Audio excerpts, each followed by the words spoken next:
अस्सलाम वालेकुम प्यारे बच्चों, कैसे हैं आप सब। उम्मीद है आप सब खैरियत से होंगे। तो जी प्यारे बच्चों, आज हम जो हरूफ तहज्जुद का हर्फ पढ़ने जा रहे हैं वो है ते।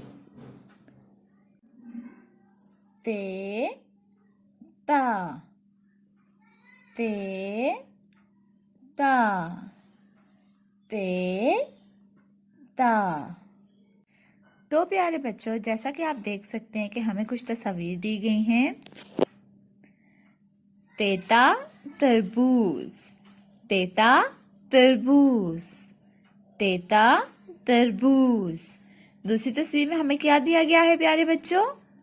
तीतर, तेता तीतर, तेता तीतर, तेता तीतर। और तीसरी तस्वीर में हमें क्या दिया गया है प्यारे बच्चों? तीर, तेता तीर, तेता तीर, तेता तीर।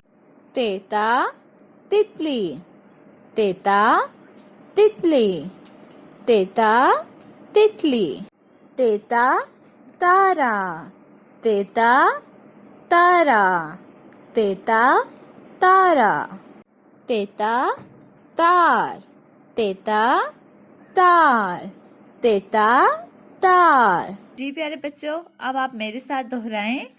तेता तरबूज, तेता तीतर, तेता तीर। उम्मीद है प्यारे बच्चों आप घर में इसकी दोहराई करेंगे। अल्लाह हाफिज।